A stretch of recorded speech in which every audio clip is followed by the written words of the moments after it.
features Geoff Adams-Spinks, a reporter for the BBC. His appetite for challenge and change blew me away.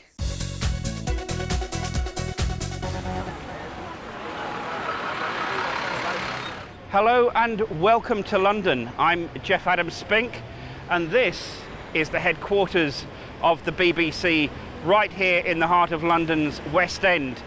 I'm the age and disability correspondent for the BBC. I report for the news website, I report for radio and for television.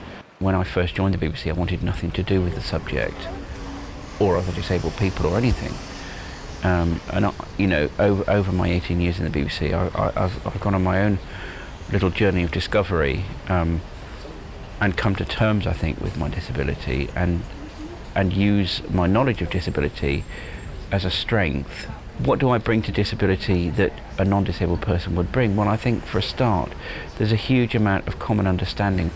Hi, how are you? I was born with disabilities caused by a drug called thalidomide, which was given to pregnant women in the late 50s and early 60s, and it caused deformities in the fetus.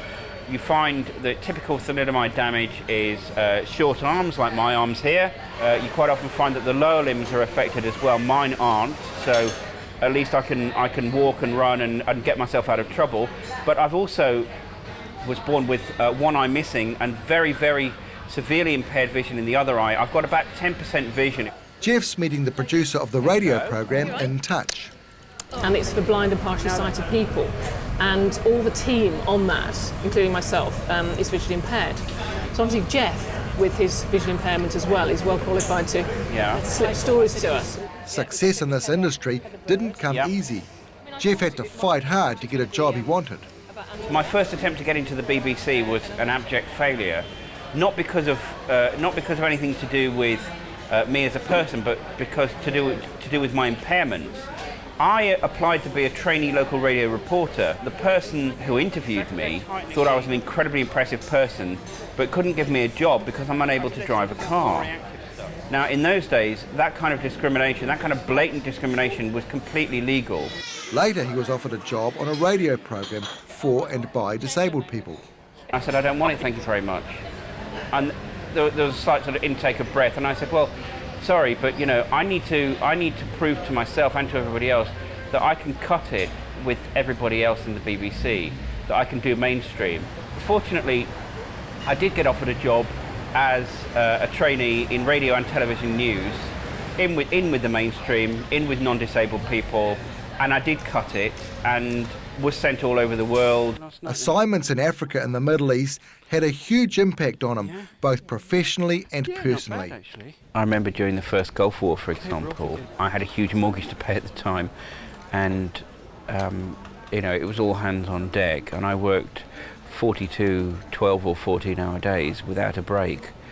And almost killed myself in the process, but it taught me a lot about journalism. It taught me a lot about having to be fast and having to be very accurate. Reply to her and say, H, I don't know whether you've seen my story. He was deeply affected by his experiences in the mid-90s in Rwanda, reporting genocide during the Civil War.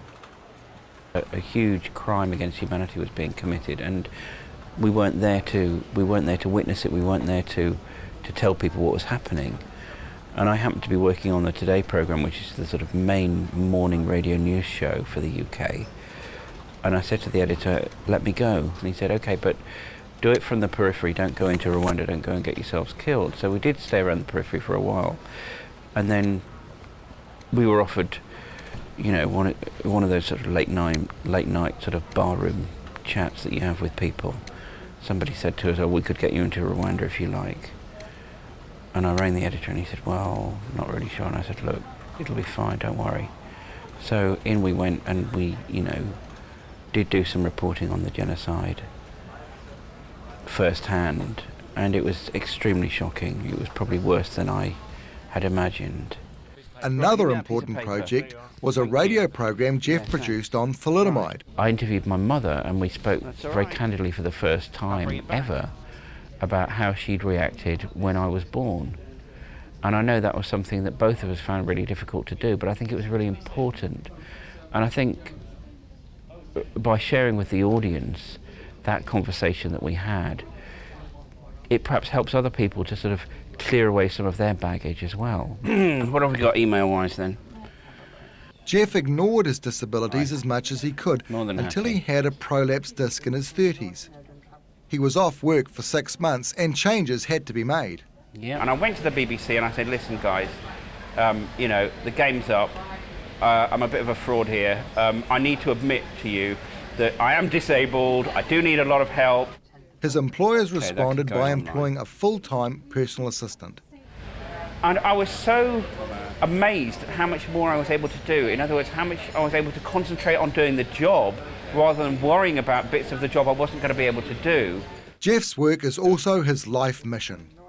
I want to do stories that affect everybody's life. So, although, let's say a blind man flying around the world in a two-seater aircraft will raise money and loads of publicity will be generated by that, it actually isn't going to affect the life of any other blind person on the planet particularly.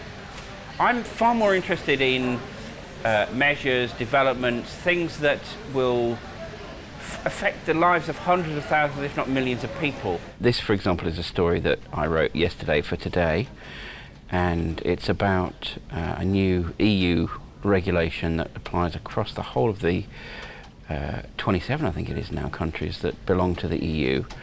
And it means that disabled air passengers now have some form of redress if they face discrimination by airlines. It's going to affect about 7 million disabled people who take to the skies every year. There's one more appointment to keep today. This private room at the BBC Wine Bar is the venue for the Disabled Staff Forum. They keep tabs on disability issues within the organisation. Yes. It's easy if you're articulate and you know what you're talking about. Geoff says attitudes to disability have improved markedly over his working life.